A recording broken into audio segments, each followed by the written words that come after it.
Bienvenidos a la interview del día de hoy. Gracias a Constructora Mediterráneo, Pastelería Marecita y Eris Editorial.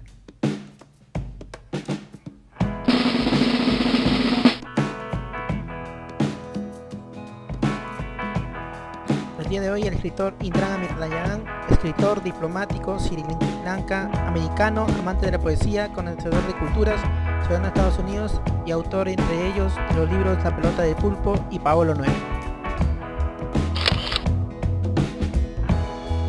Bienvenidos. Buenas tardes, Indran, ¿cómo estás? Bien, bien. Estoy bien aquí, un día de primavera, pero un día de pandemia al mismo tiempo, ¿no? Al menos aquí es primavera. Estamos tomando las precauciones en casa, quedando en casa lo más que podamos, pero de vez en cuando tenemos el derecho de salir a buscar comida, bueno, al supermercado, etcétera, a la farmacia. Entonces hacemos esto de vez en cuando. Trabajo en casa a distancia, trato de hacerlo, no con mucho éxito, pero estoy tratando. Y escribiendo poemas también y sobre justamente la pandemia en distintos idiomas, porque tú sabes que escribo en inglés y bueno, en francés también, criollo, haitiano y portugués, pero en estos días más bien en español, francés y inglés. Lo que pasa es que escribir para mí es como respirar y también es un medicamento bastante, bastante bueno para mi salud mental y espero que para la salud mental de los que leen los poemas. Tú conoces varias culturas, varios países. De estas culturas, ¿qué recuerdos más tienes tú durante el día a día? ¿Qué es? Claro, he tenido mucha suerte por mi trabajo y también por mis propios deseos viajeros y también por la cuestión de la política, porque yo nací en un país que ya no existe, se llamaba Ceilán, ahora se llama Sri Lanka. Soy del miembro del grupo minoritario tamil. Los tamiles sufrieron mucha discriminación en la isla.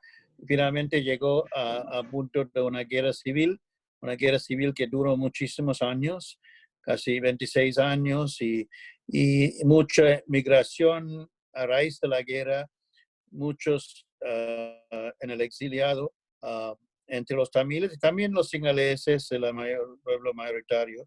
Entonces, esa es parte de mi vida. Mi formación poética también ha sido el exiliado y la guerra y huir de la guerra, ¿no? Pero yo, en mi caso, tengo otro impetus para mi poesía y para el viaje, que es un hermano autista que dejó de hablar.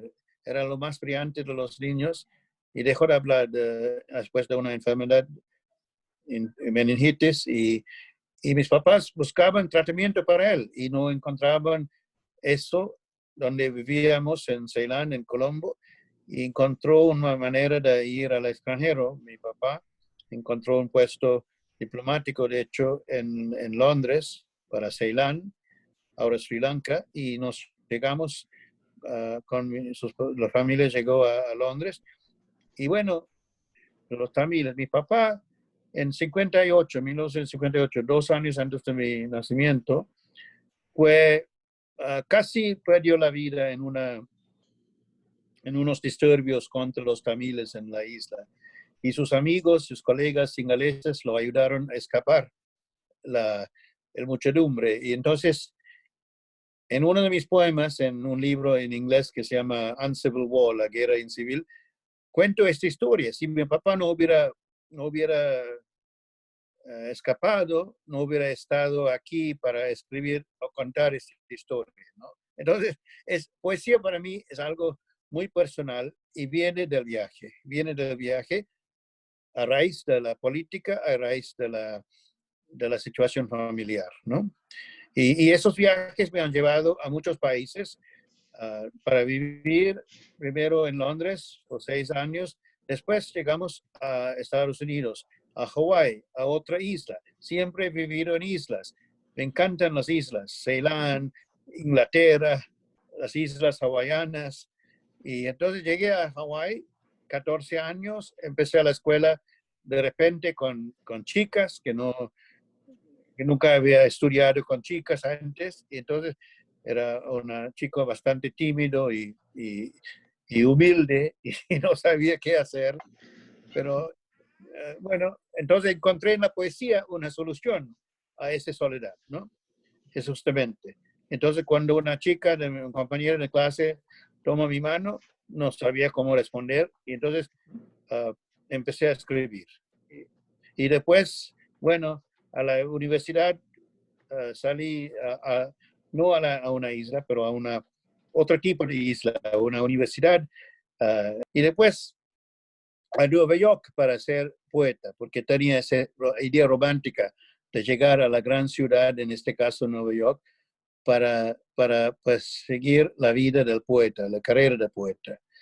Había leído el libro de García Lorca, Poeta de Nueva York, y me tenía esa idea. También llegué a ese entonces a conocer a un amigo muy querido sri lankés que me enseñó Neruda, que me dijo que él leyó Neruda cuando él era en la cárcel, era un prisionero político. Entonces empecé a leer Neruda. Y Neruda, descubrí, había vivido en Ceilán, mi país natal, como diplomático. Entonces me surgió la idea de ser diplomático y viajar hasta su país, hasta Chile. Como él había viajado hasta mi país, Ceilán, en los años 20, yo quería hacerlo lo contrario, ¿no? Llegar hasta sus tierras. Y bueno, finalmente sí he llegado a Chile varias veces, pero de visita, no para trabajar, pero he trabajado en Argentina, he trabajado en Perú, he trabajado en México. Entonces, he vivido, confieso que he vivido muchos años de mi vida profesional de diplomático en América, en esta América, nuestra América, donde se encuentra Perú, donde se encuentra Estados Unidos, y defino ese término así. Y después, y he amado en cada país, cada cultura que he encontrado. Claro, hay cosas que saltan, diferencias, pero finalmente lo que más que he aprendido de este viaje es la idea de eliminar fronteras geográficas, fronteras mentales, fronteras espirituales, y finalmente uno llega a la idea de la universalidad, que somos seres humanos ante el Dios, ante el sol, ante el mar, ante los dioses del mar y del universo. No sé, pero finalmente llegamos a eso, a pesar del hecho que sí es una gran cosa muy valiosa, las particularidades de cada cultura, ¿no? Por ejemplo, en Perú, la música, digamos, la famosa gastronomía, las culturas milenarias de distintas partes de Perú, el mar, la costa, la montaña, la selva. Me encanta ese Perú, los tres Perús, ¿no? Y me encanta también la cultura generosa, hospitalaria de los peruanos. Entonces, al mismo tiempo, todo en estos días de pandemia han sido días difíciles, muy difíciles para los valores culturales también de cada país, de cada pueblo, ¿no? Porque hay una terrible crecimiento bueno, basado en miedo, que entiendo, pero contra el visitante, contra el otro, contra lo que sea. Entonces, por ejemplo, turistas, visitantes condenados por ser portadores de virus. Y eso ha afectado Perú, esto ha afectado Estados Unidos, ha afectado muchos países. Y es una triste realidad. Tenemos que superar esta pandemia más unidos, y tenemos que contribuir a esa unificación del mundo a través de nuestros talentos. Y el poeta tiene un papel, a mi juicio, en esa unión de los pueblos, ¿no? Yo creo que la poesía hace algo.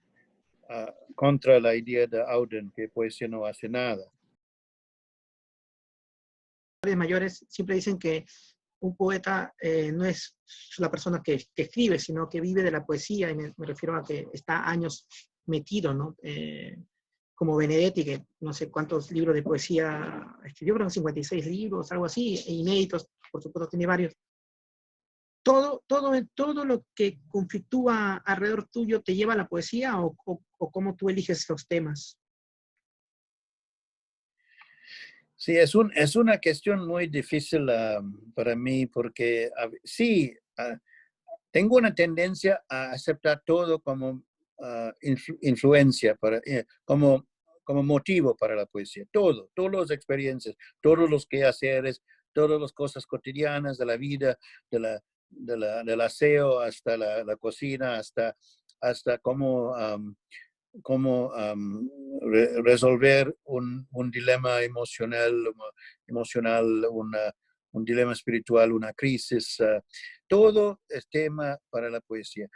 Porque, no sé, yo he encontrado un refugio en la poesía, una casa segura de construir en la poesía. Nadie puede derrumbar esta casa. Nadie. Y me da fuerza, me da ánimo, ¿no? Mira, como todos he sufrido, no me gusta hablar de mis sufrimientos cuando hay gente que sufre muchísimo más que yo. He sido bendecido en la vida, con idiomas, con oportunidades de viajar, de experimentar la vida en muchas culturas, pero al mismo tiempo también he tenido mi respuesta ante la soledad, ¿no? Todos tenemos que responder a la soledad. Construimos casas, jugamos con nuestros seres queridos, hacemos algo para pasar el tiempo, y mi algo es la poesía. A veces lo hago demasiado y eso cuesta para mis seres queridos, los demás, porque no puedes aceptar esta obsesión, que es una obsesión, es una tipo de locura, no es digamos, siempre lo sensato. Por ejemplo, el virus, yo he escrito muchísimos poemas respondiendo a diferentes aspectos de esta pandemia, y no puedo parar. A veces paro en un idioma y entro al otro para poder escribir libremente, porque siento que hay que poner límites también a la imaginación a veces para que el poema salga mejor, ¿no? ¿Cómo tú eliges para escribir en qué idioma tal cosa, o qué ves que te da el inglés o que te da no sé, pues el español, el francés?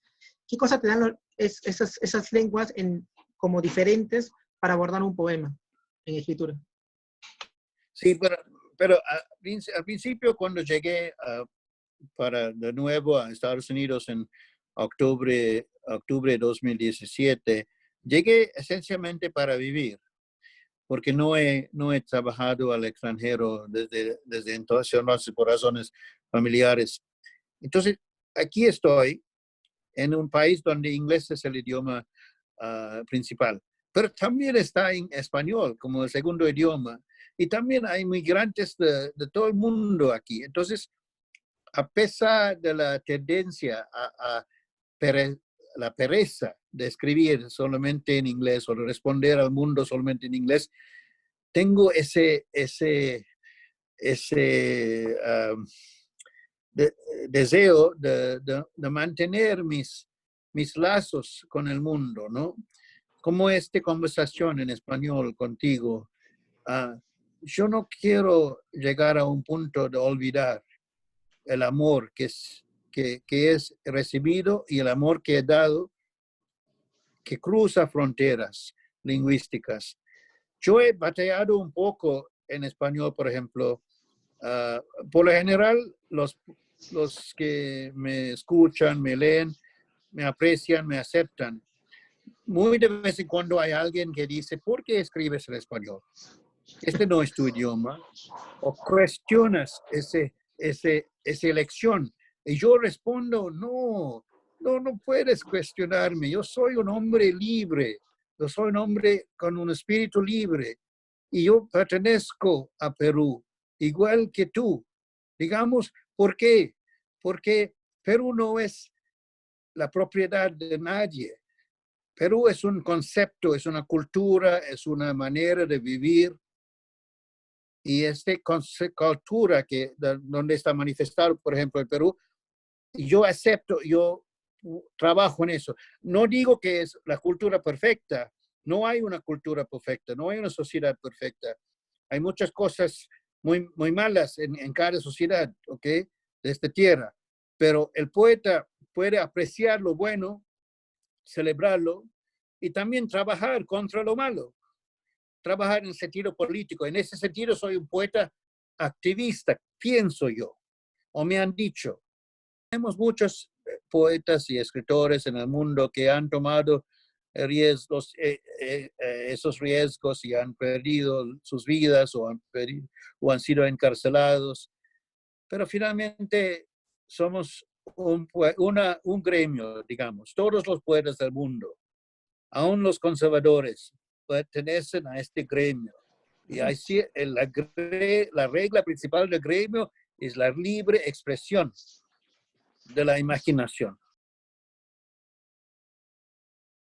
¿Qué poetas han marcado en ti? Y no solamente conociéndolos, sino sobre todo leyéndolos, claro, más o menos. Bueno, tuve la suerte de tener un poeta en casa, mi papá, poeta de lengua inglesa, que me enseñó muchísimo sobre la poesía, sobre la musicalidad, la poesía lírica en particular, porque era un hombre que escribió poemas inteligentes, muy claros, a veces con un vocabulario enriquecido, que necesitaba una buena lectura para conocer todos los sentidos, pero no, un poeta, para usar una palabra, un poeta excelente. Y qué suerte tener esto en casa. Esa es una. Y él también empezó a presentarme con otros poetas, amigos de él. Y tuve la suerte de conocer a Allen Ginsberg cuando tenía 17 años. Y Allen Ginsberg, un gran poeta de Estados Unidos y del mundo, un poeta con altibajos, algunos poemas increíblemente universales, como Aullido, como Howl, como Supermarket en California, etc. Y también quería mencionar otro poeta importantísimo para mí, que es Yeats, el poeta irlandés. Y en Yeats, vuelvo a Ginsberg, pero déjame citar algo de Yeats para darte la música de este poeta. Un poema que se llama The Lake Isle of Innisfree. Voy a recitar los primeros versos de memoria. The Lake Isle of Innisfree. I will arise and go now and go to Innisfree, and a small cabin built there of clay and wattles made. 9 bean rows will I have there, a hive for the honey bee, and live alone in the bee loud glade. Eso es como empieza ese poema Yeats. Y Yeats escribió ese poema en Londres pensando en ese lugar en Irlanda, muy lejos de Londres en aquel entonces, en 1916 o algo así, no me acuerdo exactamente el año cuando él escribió el poema. Y entonces es un poema nostálgico, un poema, también un poeta en una cierta forma en el exilio en ese entonces. Y ese está lejos de tu amor. Es un tema fundamental para mí, de mi poesía y de la poesía que he amado, ¿no? que me ha formado. En mi país, ese amor, mi caso, ese amor también puede ser para una mujer, una amada, puede ser para un país, puede ser para una cultura, ¿no? Puede ser para un difunto, un familiar. Pero volviendo a ese tema del amor, para alguien que ya no está o alguien lejos. Y comentaba de Ginsberg. Por ejemplo, Ginsberg escribió su gran poema sobre su mamá, Kadish, cuando ella murió. También un gran canto sobre su papá, cuando su papá murió, Father's Death Blues. Y Kadish es un poema de versos largos, como en el estilo de Whitman, que simplemente no lo tengo a mano para recitar, pero lo recomiendo a todos de buscar aquel poema de Ginsberg y también esa breve lírica que escribió, que cantó cuando murió su papá, Father Death Blues. Father Death, I'm going home. Hey, old man, you're all alone. Hey, old daddy, I know where I'm going. Conozco dónde voy. I know where I'm going. Y otros poemas idóneos que me han formado, por ejemplo, Love Song of J. Alfred Prufrock, de Eliot. I will, let us go then, you and I, when the evening spreads out against the sky, like a patient etherized upon a table. Let us go through certain half-deserted streets, the muttering retreats of one-night stands in cheap hotels and sawdust restaurants with oyster shells. Así empieza el poema Prufrock, The Love Song of J. Alfred Prufrock, de Eliot. Entonces, sí, crecí leyendo y releyendo ciertos poemas y memorizándolos, pero ahora tal vez la velocidad de la vida no es buena. Aún en el tiempos de la pandemia, hay una velocidad en Zoom, hay una velocidad en la Internet. Americanos que hayan marcado en ti. Claro, hay varios. Pablo Neruda, mira, Neruda, sus Huesos del Capitán, sus 20 poemas de amor,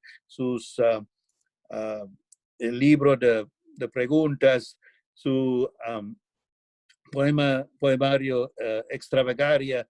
Esos son los libros que más me impactaron, pero también sus obras, también otros libros. No hay hay poca Neruda que no me gusta, ¿ok?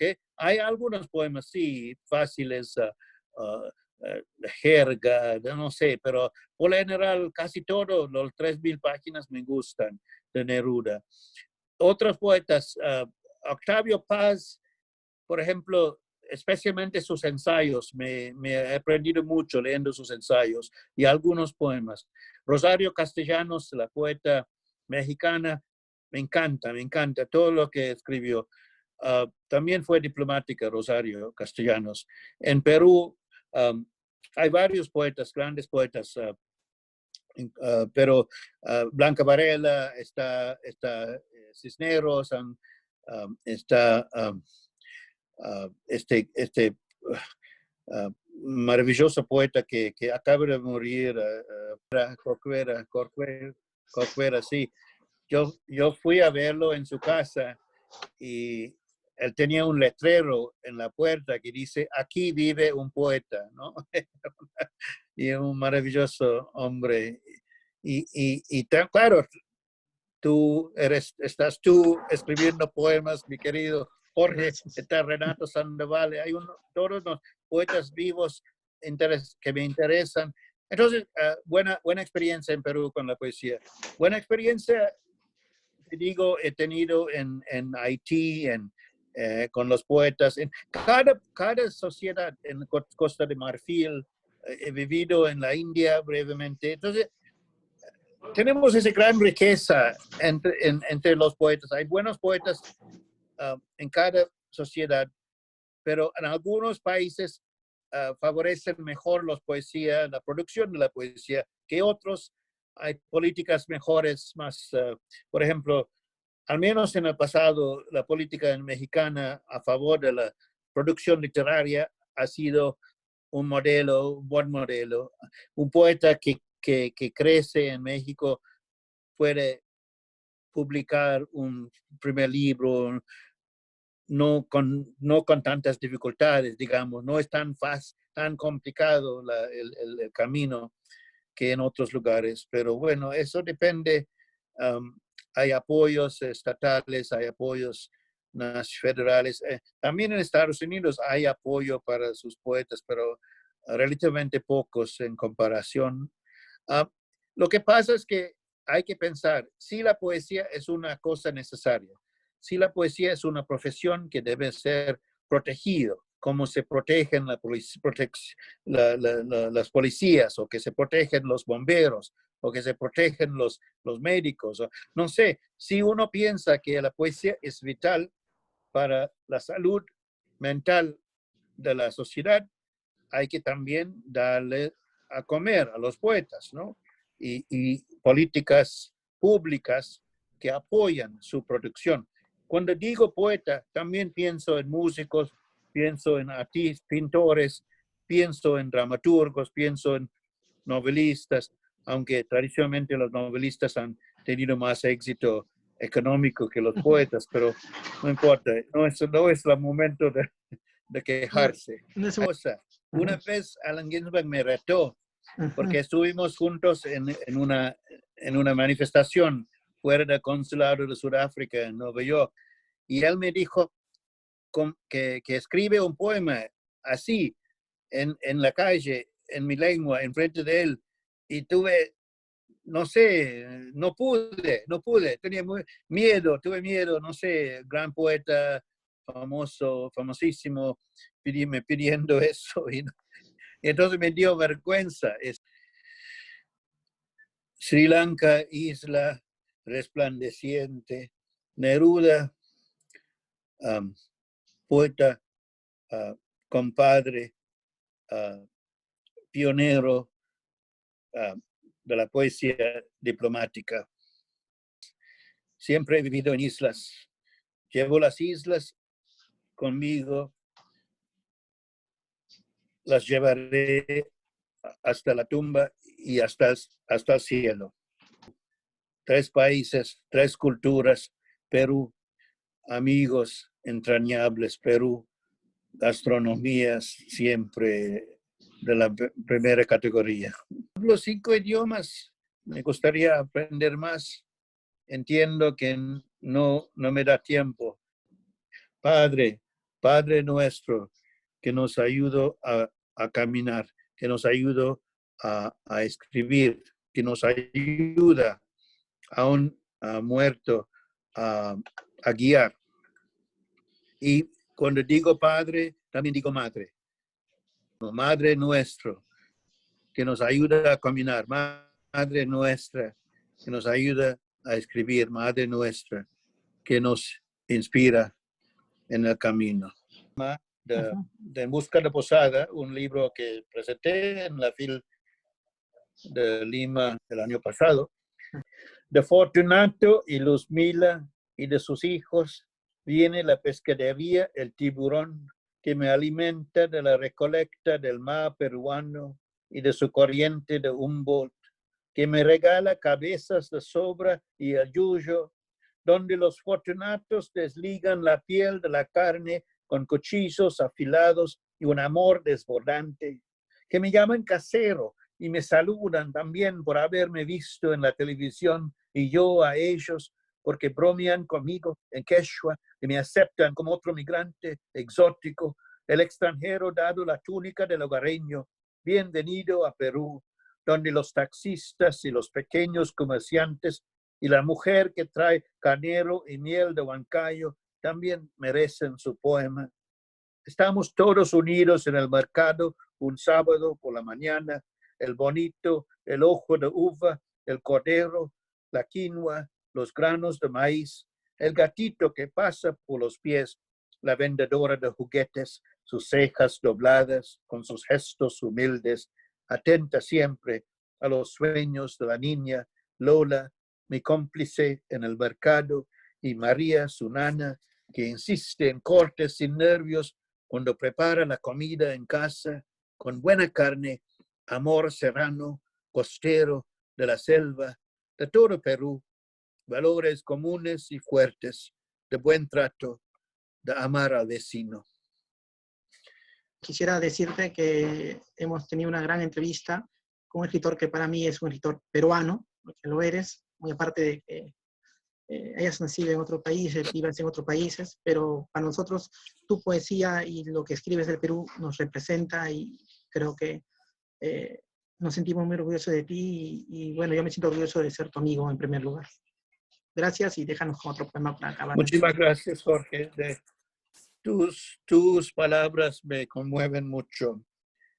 Tengo que admitir que tengo lágrimas, estoy tratando de controlarlos mientras hablamos. Sí, hay mucha nostalgia, mucho amor que siento y por Perú, por la vida del poeta, lo que hemos discutido en esta entrevista. Detrás de la estación de Repsol, caminamos hacia el parque, donde con nuestras manos entrelazadas nos enamoramos. Y de esa primera tarde, la estación se volvió la pierna y el encuentro de un amor hecho de caminatas hacia múltiples espacios verdes de esta ciudad brumosa, construida al lado de aguas violentas y de estaciones de combustible. Un amor moderno que dependía del transporte público y privado para dejarnos cerca de la Alameda, donde en otra ciudad de América un hombre solía pasear con su armadillo. Eres el mar, el árbol, el camino de piedras, el olor a gasolina. Soy el feligrés, el explorador, el representante de países lejanos, donde otros amores se nacen en sus propios parques, al lado de las aguas que rodean a todos, aún en medio del desierto, como aquel de Paracas. Dejo mi cargo, entro al mar, dejas tus arrecifes de coral y tus formaciones rocosas donde se han hundido los barcos para abrumar la costa. 35,000 hombres fueron borrados de la costa srilankesa ese día del tsunami. Déjame ser uno más. Gracias a Constructora Mediterránea, Pastelería Marecita y Eris Editorial.